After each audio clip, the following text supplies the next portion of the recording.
Keep it on me at all times, ain't gotta question that. So much hating on the net, but where that love at? Rather see me dead or in the box eating noodle packs. Rather see me bumming broke as fuck, homie, never that. See my hustle game real with the shiesty mask. And all this internet capital ain't no clapping back.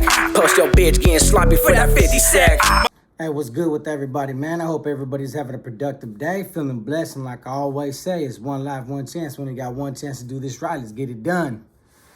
With that being said, Happy New Year to everybody. I hope everybody had fun. I hope everybody was with their loved ones. I hope everybody was celebrating, you know what I mean? And just welcome into this new year with some new resolutions, new goals, new objectives, new mind frames, everything. One life, one chance, man. So live it like that. That's the motto for this year. So this is a video everybody's been asking me about. This is probably the most frequent question that I've been asked. So I figured I'm going to answer this one to start the new year off with a bang. My apologies. It's only because I've been factoring in every subscriber's questions thus far. That's the utmost importance to me to answer. And I got other things pulling me in different directions. You know, my son's going to be born next month. So thank you guys for all the blessings and on the baby registry. I appreciate it. And forgive me for my voice, man, because I just partied in Vegas for two whole days, bro. So my voice is kind of out of it. So let's get right into the video. With that being said, hit the subscription, hit the like, always leave a comment. Let me know what you guys think, because this topic is going to be a sensitive one, a delicate one, and I understand the controversy behind it. So, you know, I'm all ears. Everybody wants to know, like, why leave a general population gang and join a SNY gang? You know, why not just walk away from the life? And that's a genuine question. I can't speak for everybody, so I'm going to tell you guys my situation in hopes to give you a great understanding. So it's going to be a long video, so, you know, sit tight and, you know, relax. So if you guys seen my videos, you know, what took place with my removal, the charges I was up against, so on and so forth. Unless you've been in that predicament where you feel abandoned, where you feel betrayed, where you feel disowned, when you feel pushed away, only in my circumstance. You know, I sat in that cell pending transfer to DR to the SNY. I didn't have no idea what I was walking to. I didn't have no idea what I was up against. All I ever known my whole life was the streets, was the Norte, was that Palmetto bird, was being an ex-IV soldier day in and day out, every day, waking up, Xeroxing paperwork, overlooking a household, gaining the education from my other hermanos, from the higher ups. You know, I didn't go to prison like a lot of individuals and went and just did what they had to do, function, program, made it home. I fully invested myself. I applied my mind to everything and became a firm believer as to what the meaning of the cause was. Carnalismo, awareness, unity, security, education. The whole concept and meaning of what the cause means. I believed in that. I lived by it. While individuals were in the cell eating spreads, writing letters to their girls, watching the program, watching the TV, waiting for yard, you know, I was ambitiously sitting on that desk, Xeroxing every day, screening BNLs, screening individuals that were coming into my household to protect my people. My mind state was totally different. I wasn't thinking about home. I wasn't thinking about the streets. I wasn't thinking about those girls that I wish would write me letters. I was too busy worried about what the homies in the back were thinking. I was too busy worried about whether or not these charges were going to catch up to me and I was going to get hurt from them. I was worried about the brother next to me, who I called a brother, one day feeling threatened because of my status, feeling threatened because of my position, feeling threatened that he couldn't advance within his household because of the higher-ups that were already holding the CLC positions.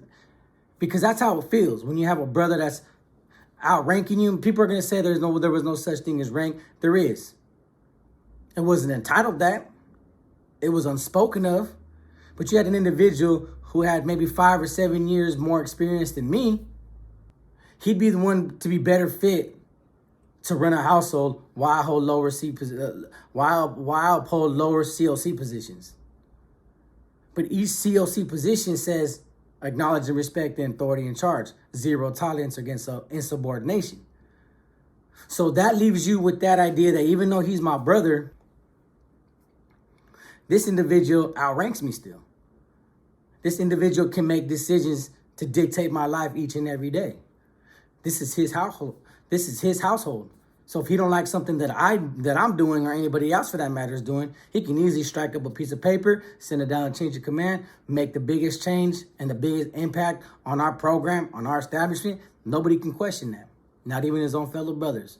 I can put my input, but I can't. It's his decision is the sole decision at the end of the day. So while I'm worried about an individual who could possibly feel threatened because of my position, remove me at any time he wants, fabricate charges. If you guys are not really reading the comments in a lot of my videos, you can see that a lot of Northerners speak up. Without showing face, I get that. I get the honor. But a lot of individuals that are not even part of the game no more, that were part of it, are illustrating the same things that I'm saying in my videos. Yeah, that's what you got to worry about. Yeah, the Northerner program stick. They dictate this, they dictate that. They tell you what to do. You know, it becomes frustrating, overwhelming. You really can honestly do your time peacefully when you're functioning on a general program yard. It's too much to worry about. Yeah, everybody can say that's what you signed up for. But that's easy to say that in a comment section on a YouTube video when you're not in that prison cell saying that same thing like, hey, bro, this is what I signed up for. I go home in 5 years. My babies write me every day. They want me to go home. I'm seeing pictures of my kids grow up without me.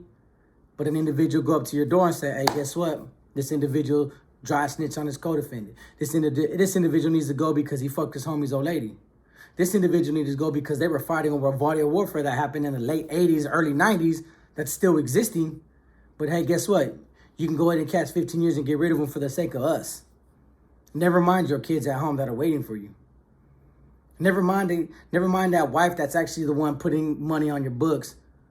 But the household itself only has a bank that you can ask for a bar soap and a deodorant from and a toothbrush from. I mean, that's pretty much it. Don't excessively dive into that household bank, or the household tienda as they call it. You know, the blood and sacrifice doesn't value and measure up to what you're doing it for. I'm sorry to say. It's a beautiful cause. It's a beautiful struggle. But you can easily get discarded and abandoned and disowned that quick like I did. Now, I can't speak on behalf of individuals who decided to wake up one day and say, you know what, I don't like this program. I don't like being part of this lifestyle no more. I want to go home and just checked out. Went to the SNY. They made the decisions. And if they did join the SNY gang, yeah, it sounds hypocritical. But see, I was going to the SNY not ready to let go. See, a lot of individuals can still be active and remain active and not know that feeling of not being able to let it go, because I wasn't going to allow a bunch of men who I never met, that I had to answer to, that I had to listen to, who I went up against, who I fought against, and who I sacrificed for, tell me who I was and what I couldn't be anymore. That would have just made me less of a man. And it takes a real man, it takes a strong man to be in these kind of positions, to be in these kind of predicaments when you're up against individuals who can't stand you no more, who want to take your life, but who you sacrificed and put in work for and went to jail for. See, I didn't go to jail over stupidity. And I didn't go to jail over dumb crimes.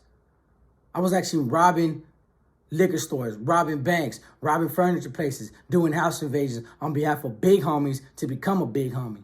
That's how ambitious I was. You can't take that kind of ambitiousness from a person. So when I went SNY, I was still that person. Just because I got stabbed in my face, sliced up on my fingers, a scar on my elbow, and almost got thrown off a tier, wasn't going to discourage me to say, you know what, I'm done, that I ain't worth nothing. I would never allow another man to do that to me. So when I went SNY, I went over there thinking I'm still a homeboy, that this North on my back meant something still, that I'm still a Northern Chicano. See, I heard about the Northern Riders. I didn't really hear too much about them. I knew what they were. I just knew what they were referenced as, what they started. Didn't know nothing behind the meaning of the movement. But I actually met a childhood friend who I grew up with on the streets. All I went to do was go talk to him and tell him, hey, where's the homies at? Still thinking there was Northerners. He brought me to the circle. But you know what I seen? And this was before all the Snoop changes that actually started making everything go downhill and spiral out of control and caused it to what it be today, where a bunch of us are fighting over each other, hurting each other, backstabbing each other. I'm talking about before the changes, before the N got dropped. We had Southerners. I can name 5 or 6 Southerners that were Northern Riders, that were proud to say they were Northern Riders because of the meaning, because of what we were doing. What I seen was 16 or 17 compadres, playboys, all have Playboy logos on them. But you know what else I seen? I seen more than half of them have cell phones in that cell.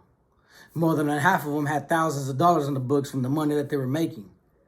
More than half of them going out to visit, of knocking women off the cell phones, getting visits, bringing in dough, making money.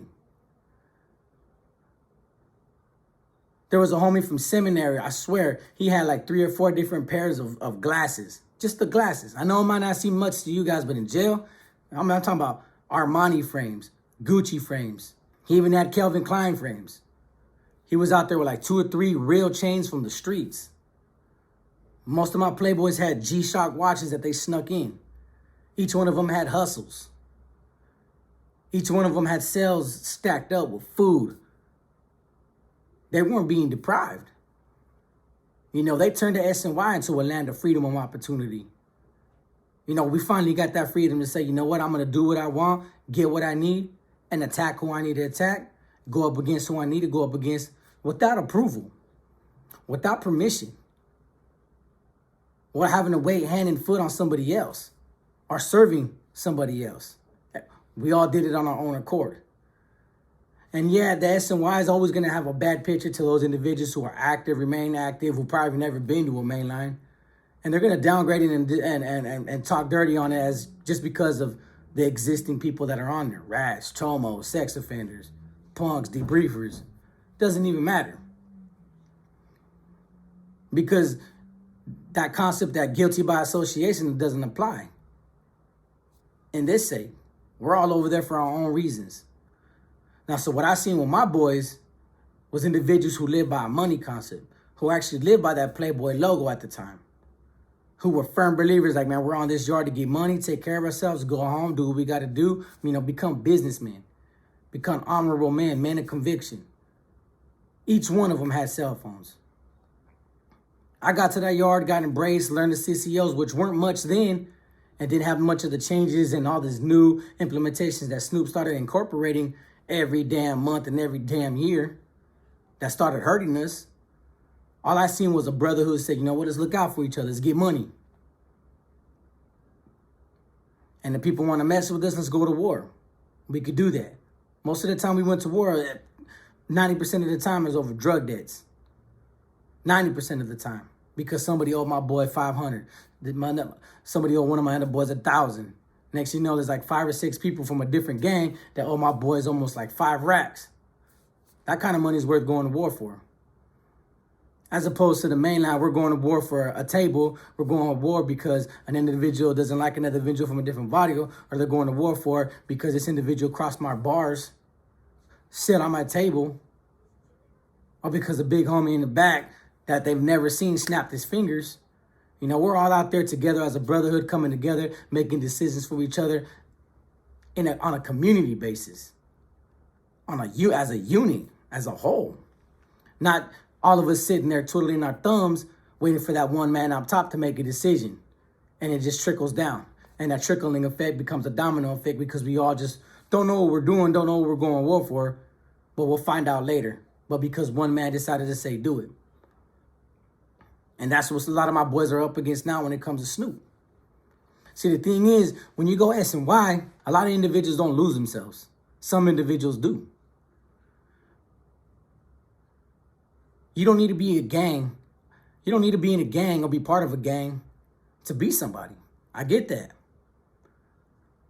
I can only speak on behalf of my people and my boys. We all came together because we weren't ready to let the lifestyle go.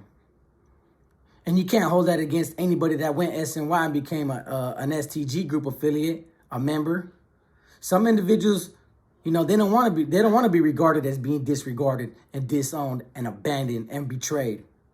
For the individuals who just decided to walk away because it was too much for them and join one of these ones because they wanted to become somebody, you know, manifest some high standings amongst a group of brotherhoods, what's wrong with that? Because we all know that on a general population, on the main line, you're only going to become somebody after you do so much. You have to contribute years and years of investments. Putting in work, going to the hole, going to the shoe, multiple stabbings, multiple thousands of dollars on somebody's books. You got to really stroke somebody else's ego to become somebody. Over here, the way these SNYs work, before, like I said, old boy got into his bad habits, all you had to do was become a member, become a brother, part of the brotherhood, then you were somebody. Mostly all SCGs on the SNY operate on a democracy level. We all vote, we all come together, we all speak up. Some individuals are more intelligent and more smarter than others, have better influences, and a lot of people depend on them for the decision making. But at least we all work as a unit. As opposed to having to worry about, and it actually happening, us getting pushed away, us getting stabbed, or us just getting discouraged and broken down because somebody else felt threatened, or somebody else decided to say, you know what, he's not that intelligent, he's not that useful. Or I feel threatened by him because the way his arrogance, his attitude, or his ambitiousness, I don't want him here. So the mainline and SNYs are not so different. I just think people glorify the mainlines a lot more because everybody believes that once you cross once you go to SNY, you're just a snitch. You know, snitches, you know, that's the one big cardinal code of silence. You know, the code of all murder, should I say. But I think a lot of people now need to start diminishing that idea that SNYs are just nothing but pieces of shits and individuals who didn't belong. Because like I said in my prior videos, there's nothing wrong with a man finally waking up and saying, you know what, I'm tired of taking orders from this man. I'm pretty sure I can speak on behalf of a lot of Sureños who say, man, I'm over here listening to an individual from another Ranfla, another car who on the streets I probably try to kill. But when I come to jail and he's a llavero or he's a mesero and he has some type of power and influence, he can tell me what to do. You know, how's any man supposed to feel? Well, my homies pretty much say, you know what? You're done. We're good with you. We got what we needed. Because I can admit the flaws and the errors of my ways, but I still think I was a good solalo to I was willing to give it all up. So that was my mentality then. And I don't think a lot of individuals had that same mentality. I didn't care about doing life. I didn't care about going home. I was too busy trying to become a big homie. Only to be thrown away like basura, like trash. By my own people that I actually went to prison for. And I couldn't even reach out to Bubbles because Bubbles was already in the feds dealing with his problem that could have possibly cleared me. I hate to say it, but the NF love their money more than they love their people. And that's sad. And that's when the struggle started getting really real and ugly. In every prison that I went to on the SNY, before I hit Tehachapi and seen the bigger reality of it, of this movement, my compas were actually doing good. I'm going to make more videos about more individuals that can showcase the type of idealism, the belief system, the thought process, the caliber of men that I actually look up to and say, you know what, I want to be like that. You know, we weren't always fighting each other. We weren't always gangbanging because we don't believe in that no more. We're not gang members. All we are just a movement of individuals who want to be recognized for who we are, what we are, and what we bring to a table. It's just sad to say that same brotherhood could have been on this side becoming beneficiaries to the gangs that we were a part of in the beginning. But since they got rid of us or discouraged us or pushed us away or mentally broke us down where we felt like we were unfit for these kind of programs because of the harsh treatments, the harsh programming, the harsh rules, the management of abusive power. You know, not all that being now and all these individuals that are dropouts, who you guys consider dropouts or disassociated from a gang, are cowards because they decided to walk away. When I joined my brotherhood, I seen that these individuals were about something, about money. So I gravitated towards that. And I made a lot of money being a playboy, being a writer, before I came home. I came home with a lot of money. See, the difference was I was on the main line trying to be something for somebody else. I was on the main line trying to be what somebody else was, trying to earn their respect. Coming to an SNY and joining this movement, I just got to be myself. And I didn't have to earn my respect by impressing people. I gained it by being just who I was. That same individual who caught 13 batteries in less than 2 years. That same individual who actually did a stabbing for Snoop. Which he can validate once I show you guys the paperwork. I wasn't afraid to pick up a weapon. I wasn't afraid to put in work. And I wasn't afraid to generate revenue to take care of my people.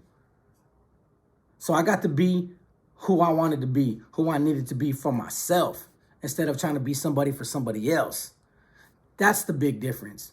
And that's going to be the hardest thing that people on this YouTube are gonna try to understand and grasp, because it still doesn't make sense. Why didn't I just go do this by myself? Well, the same way you couldn't do what you wanted on the main line in the first place, the SNYs have the STG groups that pretty much govern that prison society. The prison societies don't change. The men didn't change. It's just the environment. The mentality doesn't change. Just one's active and one's not active. So I'm always going to give gratitude towards the movement, towards my brothers, towards my people, because they taught me a lot of valuable lessons. How to get rid of a gang mentality and become business-minded. You know, go out to that yard, figure out how you're going to make money. Figure out your next hustle. Figure out your next move. Figure out how you're going to take care of yourself, your brothers, and your family. Well, I was on the main line too busy trying to take care of people that I didn't even, half the time I didn't even know their names or where they were from.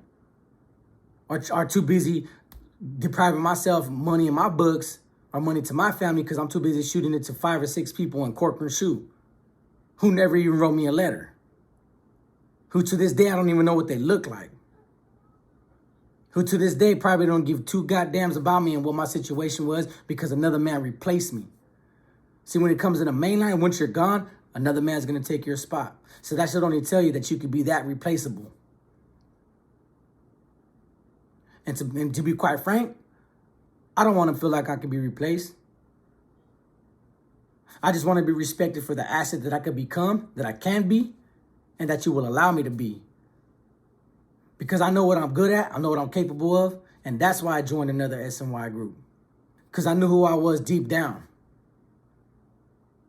I was that individual that was on the main line who could still apply himself. And I did. Don't regret nothing of it. Came home and I still live up to the logo. I came out here, didn't go back to the streets like my brothers taught me. I came out here and got a full-time job. Got off parole 2 years early. Never had a drug test. I still haven't drank a beer yet. Haven't smoked a joint yet. Or a blunt. Haven't even looked at drugs. Haven't even been in an environment where drugs were even remotely there. Remotely close by me. But in less than 2 years, 2 bedroom, 2 bath, 2-car garage apartment.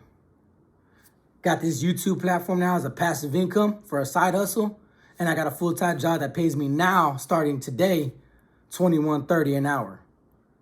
To me, I just lived up to my logo. I did everything that my movement asked me to do. It was just come out here to be a better man, be a man for once. No more gangbanging, none of that childhood gangbanging stuff. I left that life. I left that life when they put the blade in my face. And that's going to be the hardest thing for everybody to understand, is that my brothers welcomed me with open arms and just taught me how to hustle.